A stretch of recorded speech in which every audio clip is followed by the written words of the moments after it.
Pode? Podemos, meu povo? Aí que a gente já tava aqui numa intro antes de ligar a câmera, mas gente, queria apresentar pra vocês a Karen. Acho que muitos de vocês já conhecem a Karen, porque ela tá no cenário do EAD, do ensino de pilotos, já tem um tempão, com muita experiência, e hoje ela veio contar pra gente de toda essa experiência, porque tem muita gente que me pergunta aqui no canal se dá pra ser autodidata, se dá pra prestar a banca de PP da ANAC assim, estudar por conta, se um EAD é bacana. Então a Karen tá pra tirar todas essas dúvidas. Além disso, ela também é piloto de linha e, como se não bastasse tudo isso, está fazendo uma pós em neurociência. Então, assim, é conteúdo infinito pra gente bater papo aqui hoje.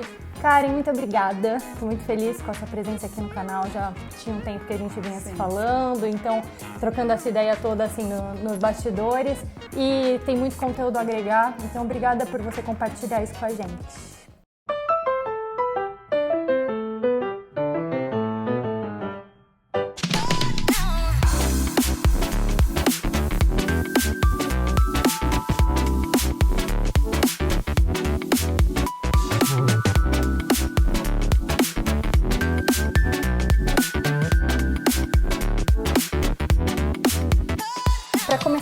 Queria saber de toda a sua apresentação, assim, de como foi a aviação na tua vida, como isso aconteceu, se era um sonho de infância, se não era.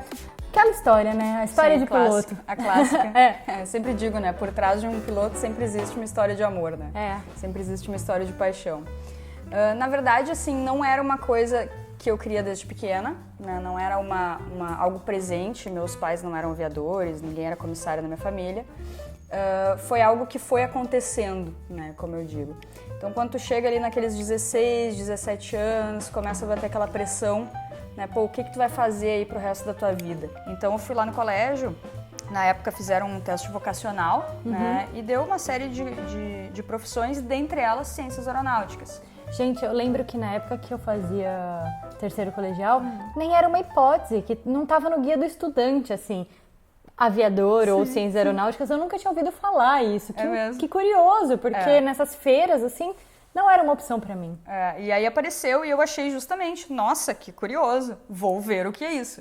Porque eu sempre gostei de coisas diferentes, eu sempre gostei de novidades. Então, pratiquei Kung Fu por 10, 12 anos, então eu sempre gostei de coisas, assim, mais fora da caixa, assim, mais diferentes, né, que envolvessem mais, assim, mais paixão, sabe?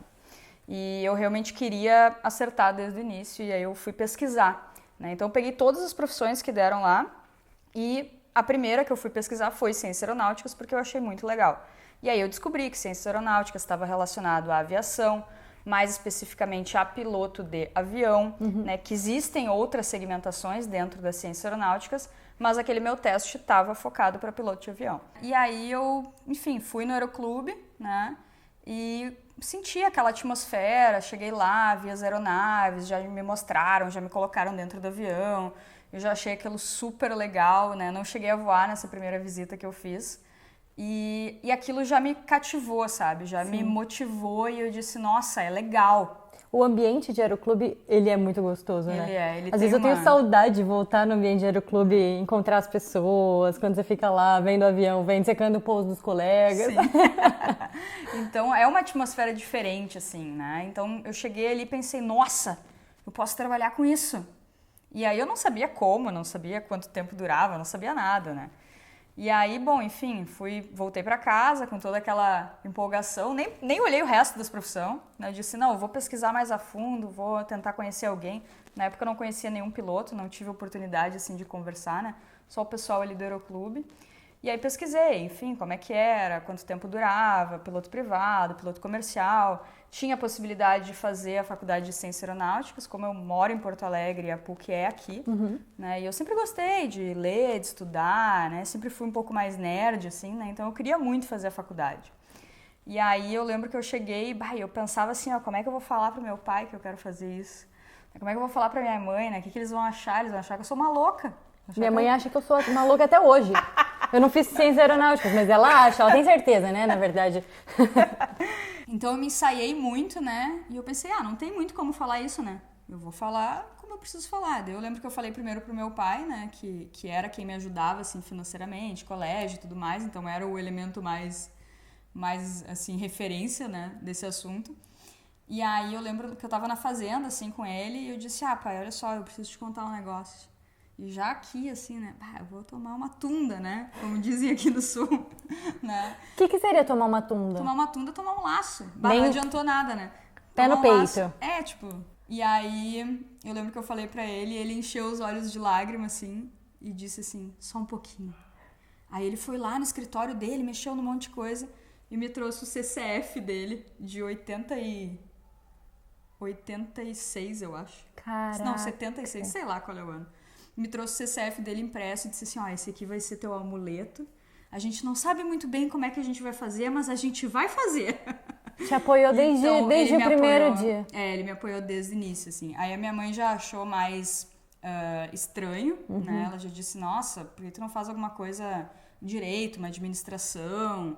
As faculdades mais tradicionais, mais tradicional e tal, né? E acho que muita gente achou durante muito tempo que seria, assim, um fogo de palha. Sim. Né? Tipo, ela vai entrar, vai ver que não é isso, ou vai ver que é caro demais, né? Que existe um mito muito grande, né? Que é caro demais.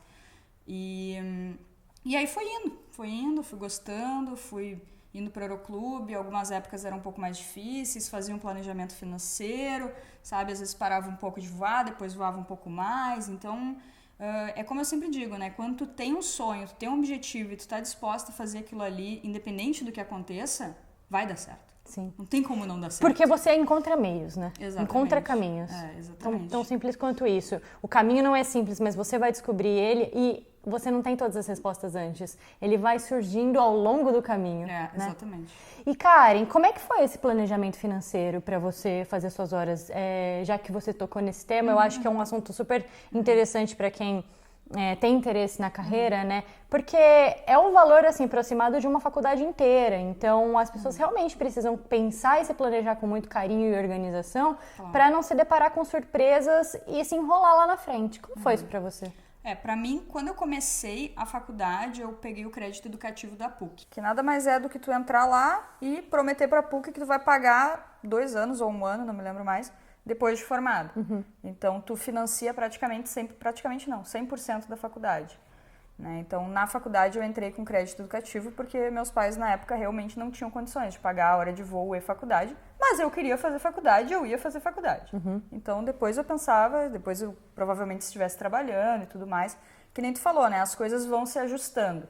Então, a gente precisa precisa entrar pro jogo para as coisas começarem a fluir, as possibilidades e as soluções começarem a aparecer.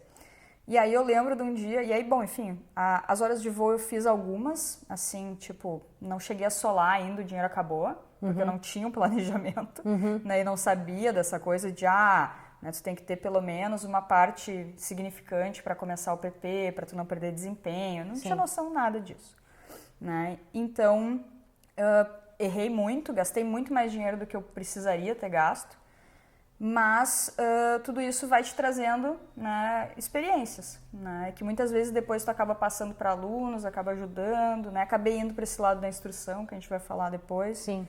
Então, o planejamento, basicamente, no início não tinha, né, e aí eu parei de voar, não tinha grana, e aí eu lembro que eu cheguei pro professor da faculdade, na época o diretor da faculdade, e eu sentei lá, assim, era uma criança, né, tinha 17, 18 anos, e eu sentei lá na frente dele e disse, professor, eu preciso trabalhar e eu queria saber se o senhor consegue um estágio, qualquer coisa.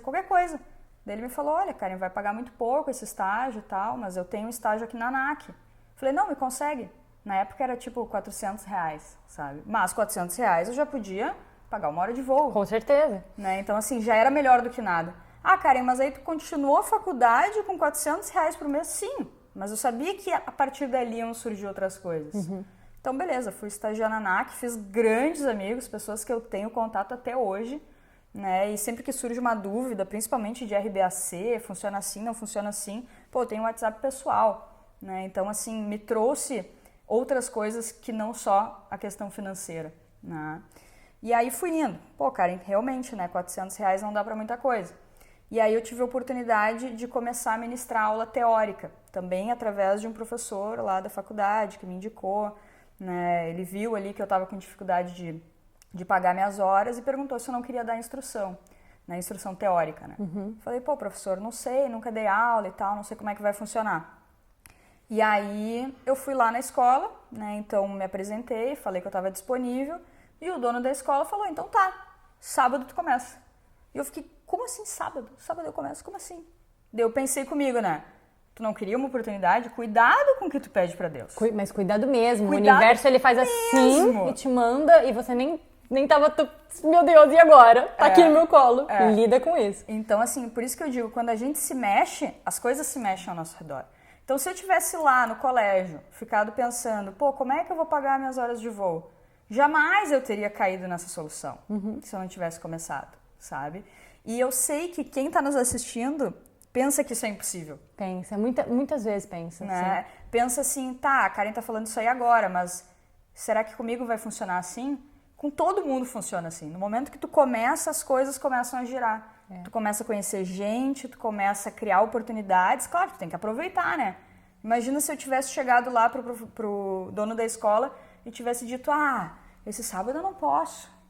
Esse sábado fica muito em cima. E também são as prioridades que você coloca na sua vida, né? Sim. A gente costuma falar, eu e o Felipe, que é o sair da inércia.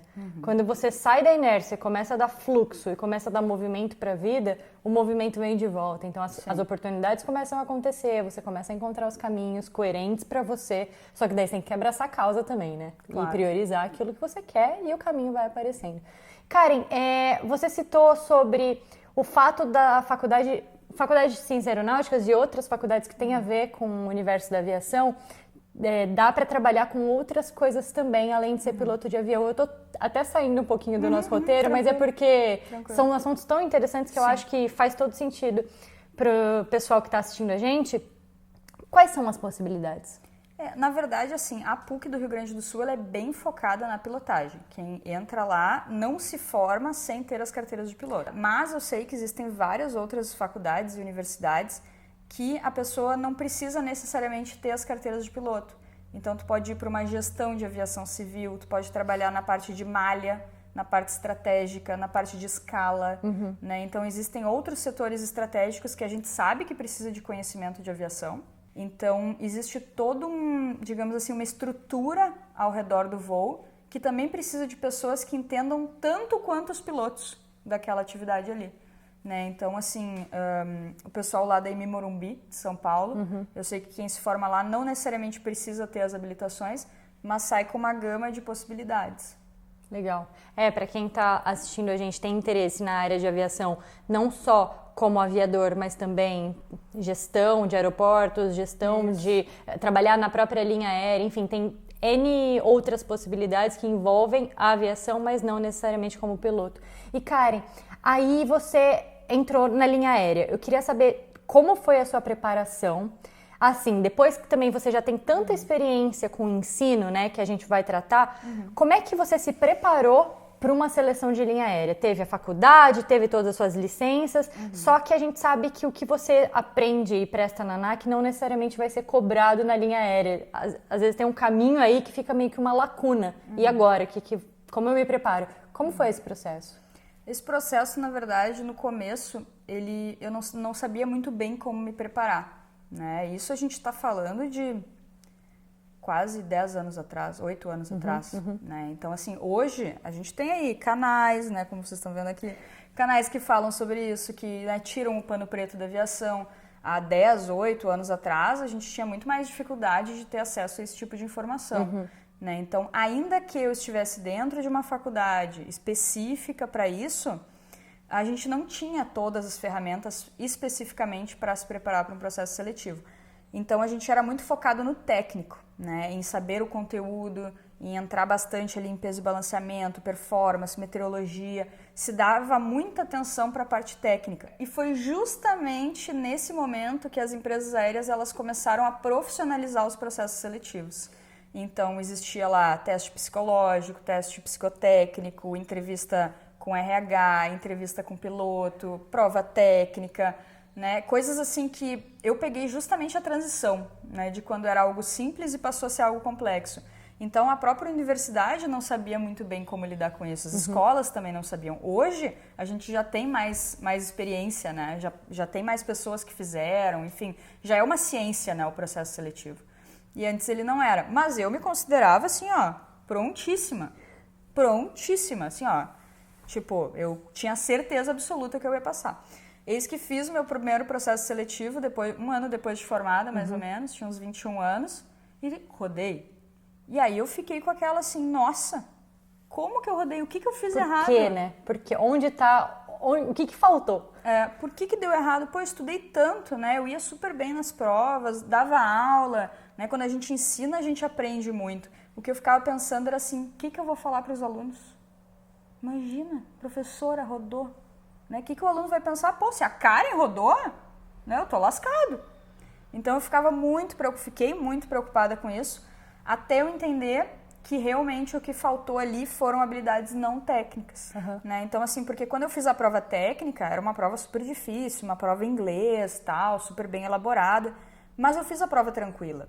Então, eu saí segura daquela prova. Né? Eu sabia as questões que eu tinha acertado, sabia que eu tinha ficado acima do ponto de corte. Mas a gente fez junto um teste psicotécnico lá, e esse realmente eu não estava preparada, eu nem sabia que isso ia acontecer.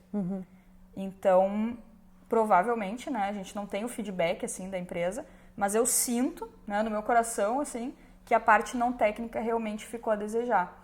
E aí, por um tempo, eu não sabia nem como melhorar isso, como resolver isso. Né? Comecei a ler muito a respeito de desenvolvimento pessoal, desenvolvimento profissional.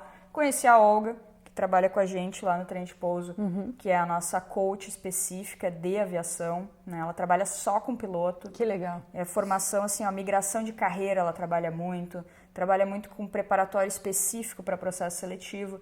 E eu levei meu caso para ela, eu disse, olha, não sei por que Me ajuda! Eu não sei, então eu preciso que tu fale comigo e descubra. E aí ela fez uma série de testes, escreve aqui, risca aqui, aquelas coisas, né? Aqueles testes que a gente não entende nada. Só psicólogo entende.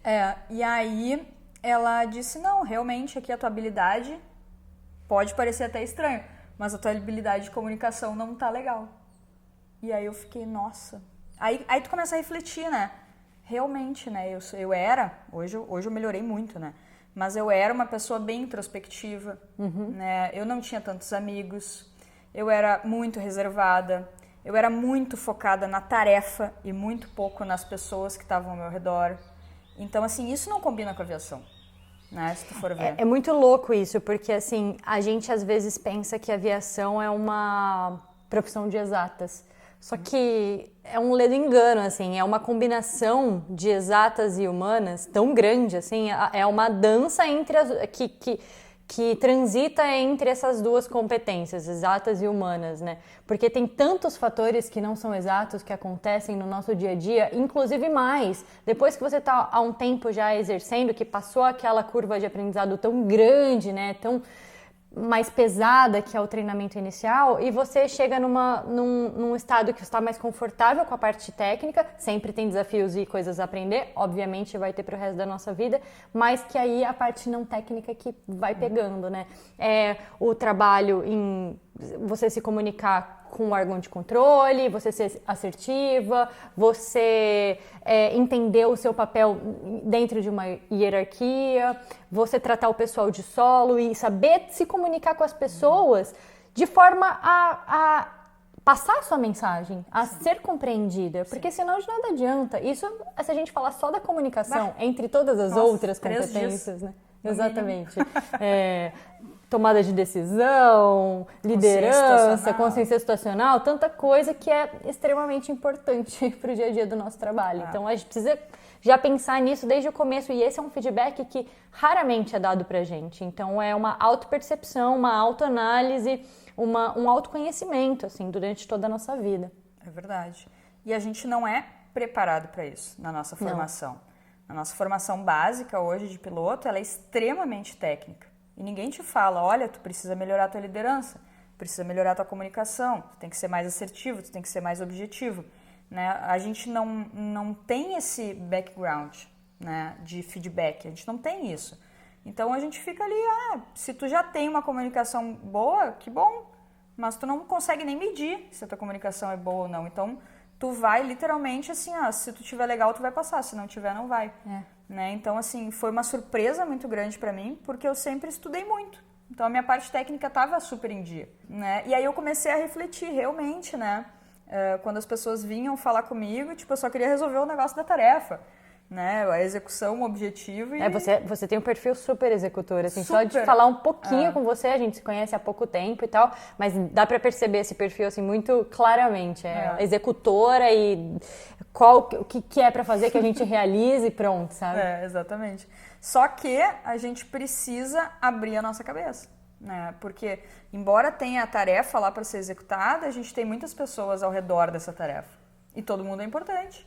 Não importa se a pessoa tá no chão, que nem tu falou, é no uma solo, engrenagem. É uma engrenagem, ela tem que rodar, entendeu? E tu é só mais uma peça dentro daquela engrenagem para fazer tudo funcionar dentro da tua área de jurisdição, digamos assim. Exatamente. Né? E a gente pode influenciar, eu vou até mudar essa frase, a gente influencia, querendo ou não, o que tá ao nosso redor ali. E a gente tem a opção de...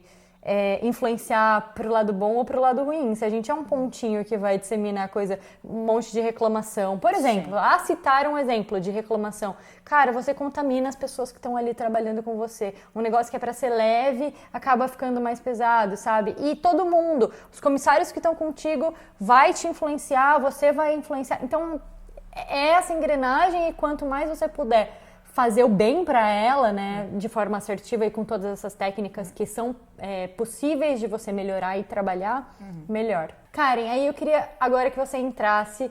Bom, você já começou a dar uma pincelada nesse negócio da instrução, que foi uma alternativa para você ganhar uma grana e pagar suas horas de voo. E aí, você se apaixonou pela instrução, enveredou total para esse lado, se especializou nisso.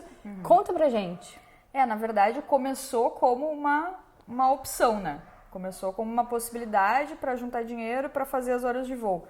Mas no meio do processo foi apaixonante, né? Então eu adorava ter aquela interação com os alunos, eu adorava estudar, dar uma boa aula, criar exemplos. Eu aprendi muito, né? Eu aprendi muito mais do que na faculdade, muito mais. Né? E aí comecei a ficar boa nisso, comecei a estudar isso, comecei a estudar Piaget, didática, comecei a enlouquecer com essas paradas. E eu fui vendo algumas coisas que funcionavam mais no processo de ensino. E aí eu comecei a pesquisar isso, né? Comecei a ir a fundo, a ver algumas ferramentas, algumas estratégias, né? Envolver um pouco mais de analogia nas aulas, né? Para levar o mundo do aluno para a sala de aula, para o conteúdo que ele está aprendendo. Né? Eu utilizava alguns gatilhos, né? Que se chama, assim, mais vulgarmente, né? De gatilhos, mas envolver um pouco de história, né? Então, quando tu começa a contar uma história, o nível de atenção da pessoa muda. Muda, a pessoa já tem um envolvimento emocional, né, com aquilo. A gente tem, mais pra frente a gente vai falar, nós temos neurônios espelhos, né? Então, quando alguém tá contando uma história, quando alguém tá contando alguma coisa, é impossível tu não imaginar. É impossível, tu imagina aquilo na tua cabeça. Então, isso te remete a ter um nível de atenção muito mais alto. Então, tu envolver exemplos, tu envolver história, né? Tudo isso dentro de um cenário didático, de um cenário de sala de aula, nossa, a qualidade da tua aula vai lá em cima. E aí eu comecei a enlouquecer com isso. E aí eu comecei a pensar, bom, se eu posso ensinar melhor, eu também posso aprender melhor. Mas e como será que o cérebro aprende? Eu tenho várias perguntas para te fazer sobre isso. E aí eu comecei a enlouquecer com isso desde lá da instrução. Né? Depois dessa escola em Porto Alegre, que eu atuei durante muitos anos, eu fui convidada para ajudar na estruturação de uma escola em Chapecó, lá no oeste de Santa Catarina. Aí a gente foi para lá, começou a estruturação da escola do zero. Também foi uma oportunidade muito boa de desenvolver essa parte de comunicação, né? Porque aí tinham times, tinham equipes, tinham monitores, né? Então a gente tinha que fazer aquela galera ali toda interagir junto, né? Interagir com eles. Então eu usei muito também como ferramenta para me melhorar esse período que eu fiquei dando instrução prática, né? Então foi muito legal, assim. Depois disso, paralelamente, quase no final ali, quando eu estava fechando umas 500 horas de voo, a gente começou com a ideia do trem de pouso, né? E aí entra todo o cenário do EAD, enfim. Você tem alguma técnica, eu imagino que você tenha várias, mas você pode citar algumas para você entender o que aquele aluno especificamente precisa, porque as pessoas são diferentes, elas aprendem de forma diferente e você precisa ter uma leitura, né? Porque nem sempre uma pessoa que é muito boa em alguma coisa explica bem, é bom professor daquela coisa. Sim. Então, como é que você faz, assim, para identificar o que o teu aluno precisa? Alguns precisam que você tenha mais pulso firme, outros, não sei, são vários exemplos. Tá. Num cenário de sala de aula, que tu tem muitos alunos, o ideal é o professor utilizar o máximo de canais que ele consegue. Porque tem muita gente que é mais visual, tem gente que é mais auditiva, tem gente que é mais sinestésico, né? Então, o perfil de aprendizagem da pessoa pode ser muito diferente. Então, numa sala de aula, quando tu tem vários alunos, o ideal é tu usar vários canais diferentes, né? Tu não tem como individualizar isso. Claro. Numa aula particular ou numa instrução de voo... porque daí é ali, né? O one-on-one com a pessoa. Isso já fica muito mais fácil. Então, assim, as pessoas, elas te dão pistas, né? Quando tu conhece uma pessoa, que nem tu falou ali, porque tu é mais executora, porque... As pessoas dão pistas, só que a gente tem que treinar o nosso olho para enxergar. Então, desde o momento do briefing, tu já tá sentindo como é que aquele aluno é. Se ele é mais introspectivo, se ele é mais reservado, ou se ele é mais extrovertido, ou se o aluno tá com algum problema, ou se o aluno pede muitas vezes para visualizar alguma coisa, para desenhar, é uma pessoa que já é mais visual, né? Então, assim, existem palavras também que tu pode usar para interagir com essa pessoa. Por exemplo, uma pessoa que é mais visual, por exemplo, o aluno que pede para, tem como tu desenhar e tal, ou o aluno que já pega a folha e já desenha uma dúvida, tu sabe que ele é visual. Então, toda vez que tu for falar com ele, tu pode falar, olha só. Olha só é uma coisa que vai chamar muita atenção dele, porque ele é visual, ele quer olhar, né? Ou se a pessoa é mais auditiva, tu pode utilizar o presta atenção. Agora presta atenção. Então, o cara... Ele é auditivo, ele é mais lobo, né? Como já fica esperto. Eu sou essa esperto. Pessoa. Qual que é o teu método de aprendizado, assim? Eu sou bastante visual, mas eu sou bastante auditiva também, né? Então, eu gosto de estudar fazendo resumos, mapas mentais, que eu sei que tu faz também. Mapa mental eu faço, só que é o último processo meu. Eu preciso ler quieta. Se eu leio em voz alta, eu presto mais atenção na minha pronúncia da palavra do que no conteúdo. E é muito doido isso, porque eu tenho um interesse tão grande por idioma que eu esqueço o conteúdo que eu tô lendo e eu presto atenção se tá saindo a pronúncia tá boa. Se alguma palavra em inglês eu tô preocupada se o inglês saiu correto, sabe? Eu sou louca. E aí, então, eu preciso ler quieta para absorver. Ou se não, ouvir alguma coisa, que acho que para mim é o que mais funciona, e não anotar nada.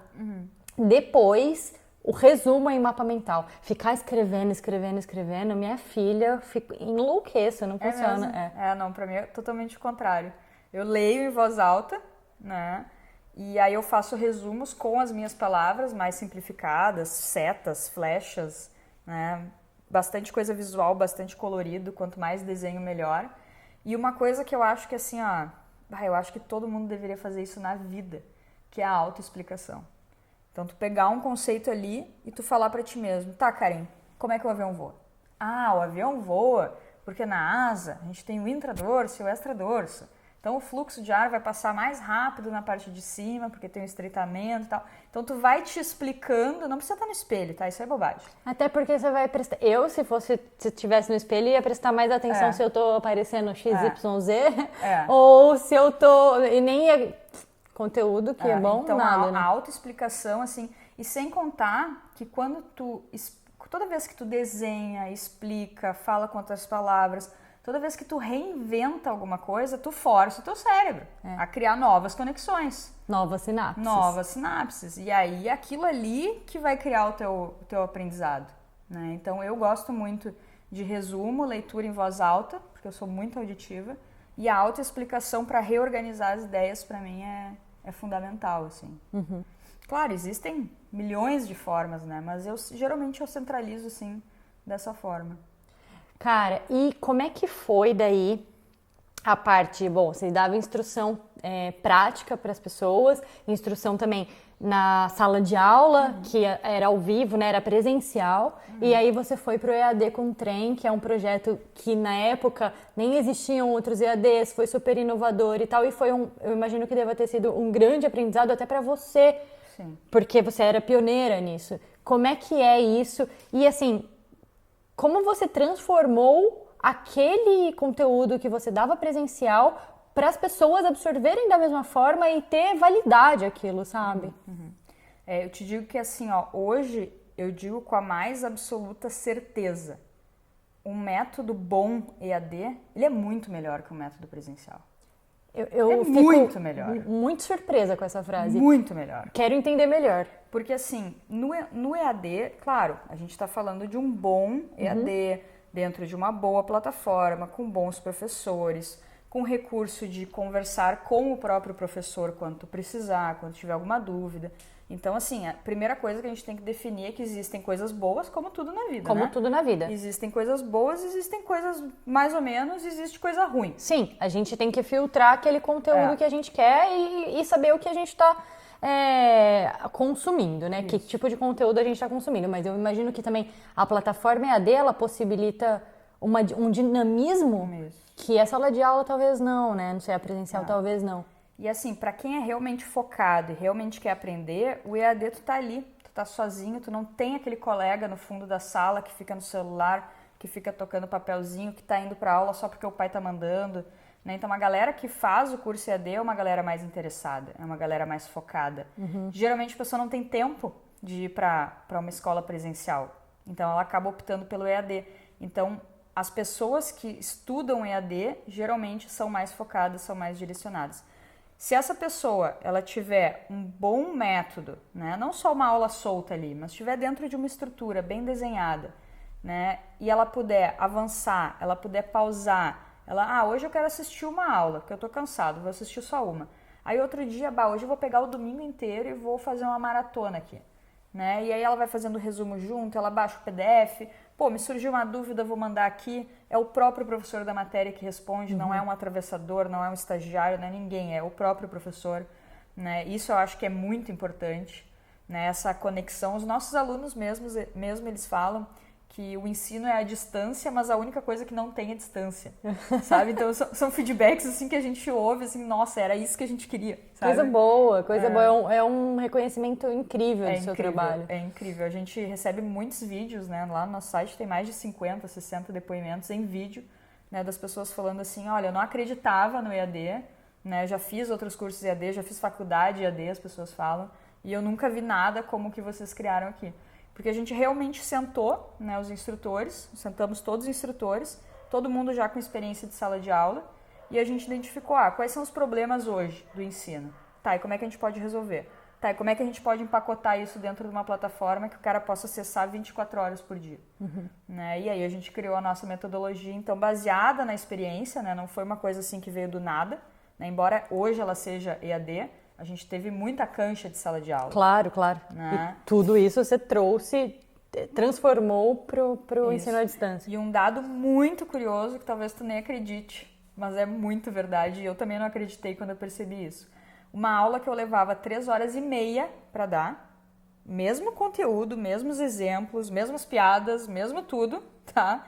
Mesmos recursos, pelo fato de não ter o ruído, não ter ninguém entrando, não ter o colega do fundo atrapalhando, e não ter pausas, e não ter, enfim, ruídos ali, a gente consegue dar o mesmo conteúdo em 30 minutos. Nossa, é realmente impressionante, assim, de 3 horas e meia. 3 horas e meia, é sério. A aula de 3 horas e meia, claro, tinha intervalo, aí entra na sala, sai da sala, responde a dúvida do colega, do aluno. Então, e também pelo recurso da edição, né, que a gente não precisa, enfim, se tu te confundir com alguma coisa, tu vai lá e edita. Né? Se tu trocou alguma palavra ali, tu vai lá e edita. E você consegue garantir também que todas as aulas, para todo mundo, vai ter o mesmo conteúdo, né? Exatamente. Não tem variação. Não tem variação. Lógico que você personaliza, porque você tem um atendimento, então você vai conversar com as pessoas e sanar as dúvidas que eventualmente surgirem, mas todo mundo tem acesso ao mesmo conteúdo e isso é ótimo, porque quando você está na sala de aula, nem sempre o professor está bem, Sim. Ou você, como aluno, está bem para receber, enfim, tem N fatores que influenciam. E agora, uma dúvida que eu tenho assim, por exemplo, existe aquela pessoa que é extremamente disciplinada e vai sentar ali e vai fazer, e tem quem não é.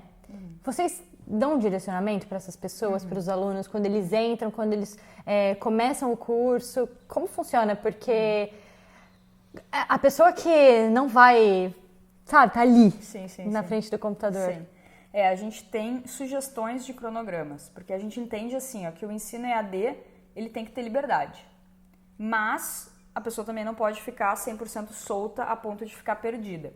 Então a gente tem lá sugestões de cronogramas para fazer o curso em 2 meses, em 4 meses ou em 6 meses. Né? O período de acesso geralmente é de 6 meses, mas poderia fazer o curso em 2 meses estudando 1 hora por dia. Mas a gente sabe que não é todo dia que a gente consegue estudar e tal. Então a gente tem cronograma para 4 meses e para 6 meses. Além disso, eu sempre recomendo, entrou na plataforma, tem que assistir lá, é regra. Primeira aula ao vivo, que eu falo sobre como começar, continuar e terminar o estudo da prova da ANAC. Porque são 3 momentos muito diferentes. Né? Quando está começando é muita informação, meu Deus do céu, e agora? Por onde que eu sigo? Por onde que eu vou? Estudo as matérias junto, estudo separado, né? Quantas horas por dia? Então, nessa aula, é uma aula de 3 horas, só para tu ter uma ideia. Então, uma aula de 3 horas que o aluno pode pegar a pipoca lá e a canetinha, um papelzinho e ir anotando, porque ali a gente vai dar todo o direcionamento. O caminho das pedras. O caminho das pedras. Então, claro, né, que vai depender sim do aluno, né? A gente não vai ficar ligando e dizendo, tem que estudar, né? Porque o EAD... Pega na mão. Pega na mão. Pega na mão, né? Você pega na mão, mas também não dá pra ir lá e fazer pela pessoa. Então assim, a gente tem todo esse direcionamento, essa orientação, mas como curso presencial, quem tem que pegar e fazer, e comparecer, e evoluir nas aulas é o aluno. E a motivação é uma coisa interna, né? No fim das contas, a conclusão que eu chego, assim, é que a motivação, não dá pra você motivar outra pessoa. Ela mora dentro da pessoa e ela pode se inspirar com situações, mas é verdade. Vem de cada pessoa. E aí, eu acho até interessante, porque eu acho que nessa primeira aula, quando eu cheguei no Aeroclube, assim, tem 4 estágios. Eu até lembro disso do meu curso de teatro, que a minha professora de voz falava. É o estágio que você não sabe que você não sabe. E esse estágio é uma bênção. Tipo, é maravilhoso. Que liberdade. Não sei que não sei, tá tudo maravilhoso. Aí sei que não sei. Desesperador, frustrante. Oh my God, o que eu vou fazer? Aí sei. Aí qualquer outro, não sei que sei. Não sei que sei é quando você começa a aprender, mas você desacredita de você mesmo. E aí até mora um pouco da síndrome de impostor, porque você não acredita em você, e aí você até que sei que sei. E aí você tem que tomar até cuidado com um pouco de arrogância, com um pouco de autoconfiança, extrema autoconfiança, né? Mas esses estágios, eles são interessantes. E aí, nessa primeira aula, você chega e fala, meu Deus, que é isso? Sei que não sei. Oh my God, socorro. E aí começou o teu interesse pela neurociência aí? Na verdade, desde lá do início, né? Desde lá da primeira vez que eu entrei na sala de aula e que eu descobri que eu podia melhorar o processo de ensino utilizando algumas ferramentas, eu já comecei a pensar, mas se determinadas coisas chamam atenção, elas chamam atenção por algum motivo, né? Como que será que a gente realmente aprende? E se a gente souber como a gente aprende, será que a gente não pode melhorar esse ambiente para aprender mais, melhor, mais rápido? Entende? Então eu comecei a ficar muito curiosa sobre isso. Então eu sempre estudei, na verdade agora eu faço a pós, mas eu sempre estudei neurociência sem saber que era neurociência. Sim, entende? só Agora de tem um curiosidade. nome. Agora tem um nome e uma formação. Mas assim, eu sempre li muito a respeito disso, sobre ensino, sobre aprendizagem, sobre ferramentas, né? Até para melhorar a qualidade das aulas, né? E depois no EAD também existe uma mudança, né? Até pra gente, né? Eu, dei aula há muito tempo em sala de aula. Primeira vez que eu abri uma câmera, travei. Não é a mesma coisa. Não tem aluno ali. Não, sabe? a gente tem que tratar a câmera como uma melhor amiga. Então assim... A maior confidente. Então assim, até tu quebrar isso, até tu entender que tem gente ali atrás. Tem muita gente ali atrás que precisa desse conteúdo. Então, assim, foi um processo de aprendizagem também pra gente, instrutor, né? Então, no momento que tu entende isso, aí tu pode utilizar outras ferramentas, né? Eu uso muito a pergunta, né? Porque eu acredito muito que o aluno hoje, ele tá muito no centro da aprendizagem, né? Nós, instrutores, a gente é meros facilitadores. Sim. Né? Então, a gente dá as ferramentas, dá as informações, mas no momento que o aluno se pergunta, se questiona, ele ativa muita coisa dentro da cabeça dele. Ele cria redes neurais absurdas. O cérebro dele tá aqui, ó. Né? Então, quando ele tá pensando, quando ele tá refletindo, então mesmo online, a gente usa muito a questão da pergunta. né? E deixa espaço, às vezes, durante a aula mesmo, para a pessoa se responder, para a pessoa preencher. Então, assim, é bem diferente, sabe? É bem diferente de tudo que eu já vi, assim, na verdade. Você falou sobre aprender a aprender. Como aprender a aprender? Tu não quer parar, de repente, porque esse bloco vai ser longo.